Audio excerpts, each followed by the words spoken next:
of the Constitution of India. Sir, I heard the speech of the Honorable Minister, respected Rajnath Singh ji. I couldn't hear anything which part is glorious or which part is inglorious. If we discuss on this subject, glorious journey of 75 years of the Constitution of India, then we have to give credit from Pandit Jawaharlal Nehru to Dr. Manmohan Singh. Yes. No one can be left out. The glorious journey of this Constitution is not only for the 10 years. If we accept it, we have to accept right from Pandit Jawaharlal Nehru to Narendra Singh Modi, who are the leader of the country itself. It cannot be segregated. There cannot be anything to be said, anything to be criticized. But I didn't hear. I will be expecting from the reply answer from the Honorable Prime Minister that which part was glorious and which part was inglorious. I accept our Constitution worked well.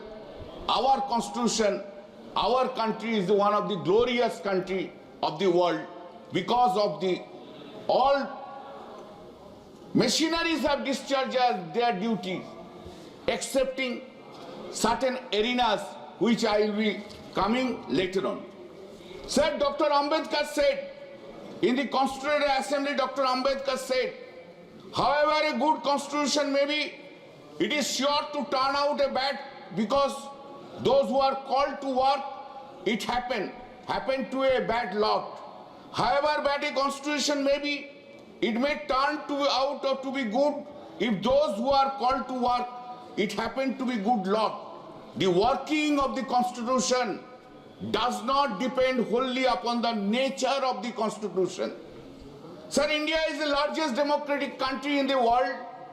Over the decades, constitutional institutions tried to discharge their duties with the object of fulfilling the constitutional rights and legitimate expectations of the citizen of this country.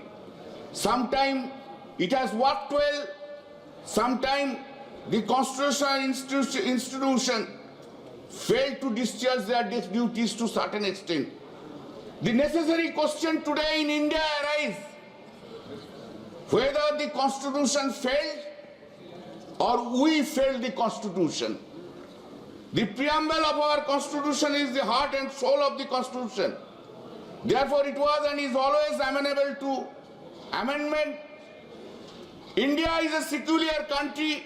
Secularism has been inserted in the preamble by reason of the 42nd Amendment Act of 1976. The object of inserting the said word was to spell out expressly the high ideas of secularism and the integrity of the nation.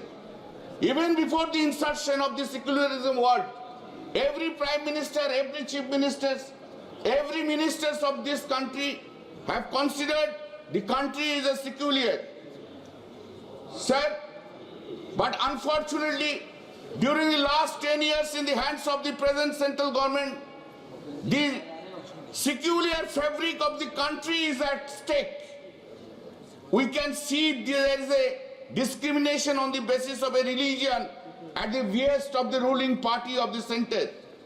The minority people of the country always have a feeling that their security and their religious faith to manage their affairs in matters of religion are in danger because of the highly communal concept or highly aggressive form of Hinduism inspired by the ruling party at the center and their associates.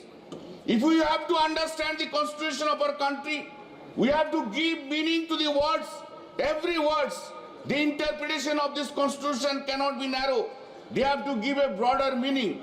The definition of fundamental rights and expression cannot be interpreted in narrow formula of black and white letters, and its duty and beauty lie in interpreting it with a broader point of view, as the faith of the common man is on the broad shoulders of the parliament or the courts of law. It is a duty. Attempts have been made for the last 10 years by the party in power in the center to curtail constitutional rights, we are witnessing the abrogation of the fundamental rights. In many instances, the abrogation of the fundamental rights of the citizen is being done at the hands of the central government. If a government does not act at an appropriate time to uphold the fundamental rights of the citizens of the country, the democratic polity of our country is at stake. For example, in Manipur, the rights of the people of that state neither have been, the democratic polity of in Manipur, the rights of the people of that state neither have been nor anything has been done. Rights of the people of the Manipur time and again have been violated. We have seen rapes, we have seen murders, we have seen that the state is in a completely out of law and order conditions. Rights of the peoples of the Manipur, constitutional rights, whether it has been protected. If you do not protect at the appropriate time, there is no use of saying that the protection of the fundamental rights. Sir, why the people of Manipur are being killed? Why so many rapes have been taking place in Manipur? Why the democracy of Manipur has been throttled down for nearly 1 year and 6 months? Shame. And why the Honorable Prime Minister of India could not resolve the problem of Manipur? Shame. Sir, the Honorable Prime Minister of India, before the election, went to West Bengal, and in Sandesh Kali, the Honorable Prime Minister said that Sandesh Kali देश का अंग है, संदेश काली का महिला देश का महिला है, देश का बिटिया है. Sir, Boshirat parliamentary constituency gave a befitting reply to the statement which was made by the Honorable Prime Minister. Sir, my question is today, Prime Minister साहब, मणिपुर क्या देश का अंग नहीं है? मणिपुर का बिटिया क्या देश का बिटिया नहीं है? मणिपुर का नारी का इज्जत नहीं है? मणिपुर का नारी का सम्मान नहीं है? क्या किया आपने? You are waiting, you are not doing anything. Sir, why? In the name of survey of work of property at Sambal, Uttar Pradesh, 6 or 7 minority people have been killed. Shame. Why are you silent, the Honorable Prime Minister? When the rights under Article 21 of the Constitution of the citizens of Manipur and Uttar Pradesh are put in danger, then being a Prime Minister of the country, why do you remain silent spectator? When you become the Prime Minister of the country, it is your duty to save them. You cannot confine yourselves to your political party's agenda, which speaks only for division as per religion, spreading hatred and destroying the federal structure of this country. Shame. Sir, you have heard, everyone has heard about the Archiko's sad rape case and death case. It has happened in now 8th or 9th August. CBI is investigating the matter. Still now the investigation is not completed. Trial has not been completed. Shame. But after that, 2 rape and death case had happened in West Bengal. And within 60 days, sir, appropriate court have convicted the accused and declared death sentence. Sir, why the Aparajita bill, which was passed by the West Bengal Legislative Assembly, assent has not been given still now by the Honorable President of India? Shame. What the Aparajita bill speaks? It speaks about speedy investigation. You can't discuss about the conduct. Okay, why the assent has not been? All right. Why the assent has not been? Senior lawyer. Why the assent has not been? Process of the assent has not yet been completed by the appropriate persons who are responsible for this. Therefore, and there what it speaks about 6 months within speedy investigation and speedy trial. Sir, parliamentary practice is the basic structure of our constitution. G.B. Mavalkar said, quote, for real democracy one has to look not merely in the provisions of the constitutions or the rules and regulations made for the conduct of business in the legislature, but one has to foster a real democratic spirit in those who form the legislature. If this fundamental is borne in mind, it will be clear that the question would be decided by majorities. Parliament government will not be possible if it is reduced to mere counting of heads and hands. If we are go to mainly by majority, we shall be fostering the seeds of fascism, violence and revolt. If on the other hand we could help to foster a spirit of tolerance, a spirit of freedom of discussion and a spirit of understanding, we shall be fostering a spirit of democracy, unquote. During last 10 years, all these speakers who have said from the opposition, all these statements which have been made, all these speeches, these are all not worthy. Not worthy at all. Only the hands on that side there, the hands are much higher. Therefore everything would be done. Does it not? You are not fostering seed of fascism in the parliament itself. During the constitutional rights of the poor people of Bengal to receive benefits of central sponsored scheme like Manrega, Pradhan Mantri Gram Sadak Yojana, backward regions grant fund, etc., have not been given. Answer is, whenever I have raised the question, answer is, there is illegality, there is irregularity. And repeatedly we have said that yes, if there is an illegality and irregularity, catch hold of the person, arrest them, put them into the prison. We don't mind for that. But give the extend the benefits of these schemes to the poorest people of this country, of the West Bengal. It has not been done. Whether rights of the peoples, poor peoples of the West Bengal, protected under Article 14 and Article 21 of the Constitution of India, life includes livelihood, have not been destroyed by in the hands of the central government. Is the Constitution has worked or the Constitution has failed? Requirements of the of the people and fulfillment of the expectation of the people from the government do not depend upon comparative statistics of pre-2014 and post-2014. Anywhere time we will come up with the statistics pre-2014 what was there, post-2014 what is there. Sir, the present government may be happy with these statistics, but the people of the country are suffering from poverty, ill mental health, unemployment, malnutrition, lack of medical assistance, free education up to graduation level. These are only few examples. Poverty, 129 million Indians are living in extremely poverty. Mental health, 70% Indians are suffering from mental ill health.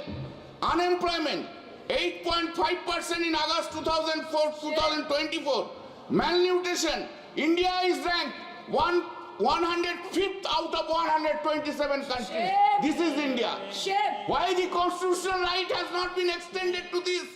Why this malnutrition? Medical assistance also same.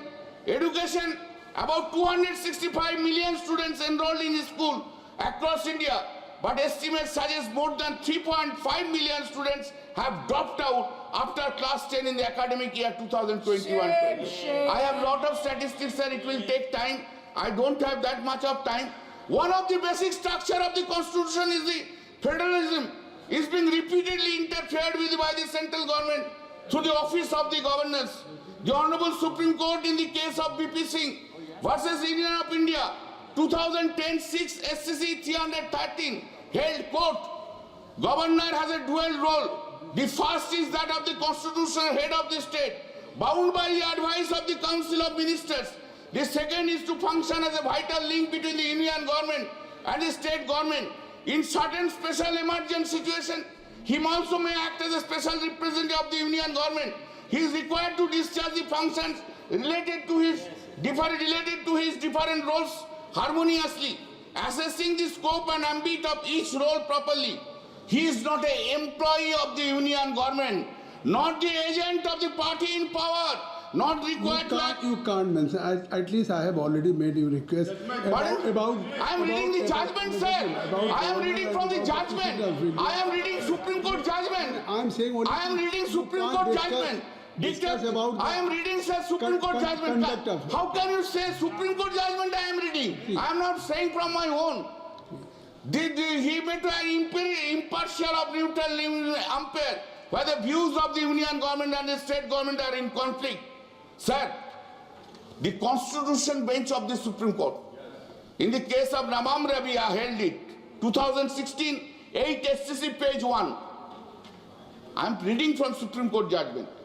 Quote, a governor is only a formal and constitutional head of the executives. The Council of Ministers are the real head and virtually controls both legislative and executive functions. The principles of cabinet responsibility is firmly entrenched in our constitutional democracy and does not accept any parallel administration by the governor, unquote. Why there is a departure of these well-settled principles of law in non-BJP states, sir? Why the constitution has been saved? Why the constitution has not been worked out? Not following these principles of law of the Supreme Court? Sir,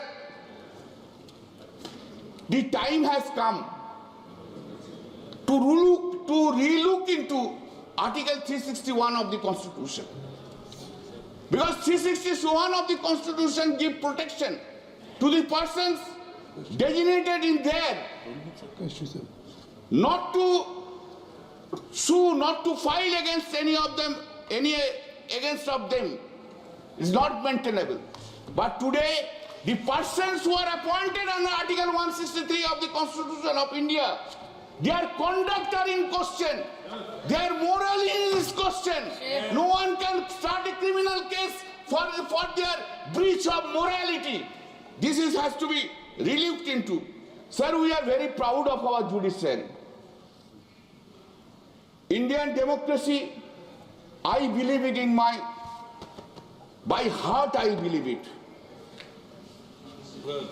Everybody. Indian democracy has been strengthened by the reason of the interpretation of the constitutional laws and appropriate directions and orders passed by the Honorable Apex Court of the country.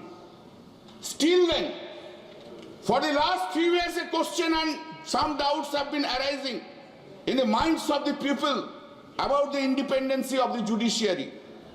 Judicial independence does not depend upon the factor whether the judiciary has succumbed to the pressure of the central government or state government. No. Not only the factor. Factor is bigger.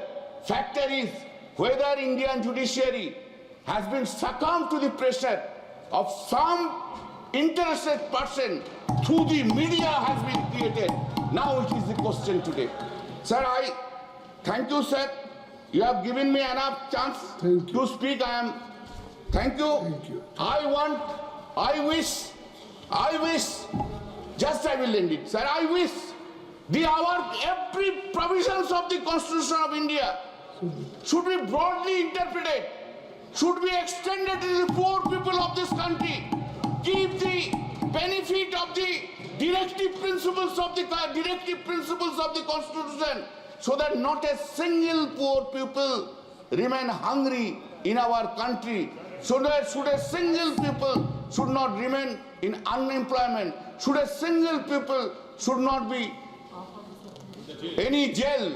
Not a single one. Thank you, sir. Thank you, Sri Kalyan Banarjee ji. Sri T.R. Balu ji.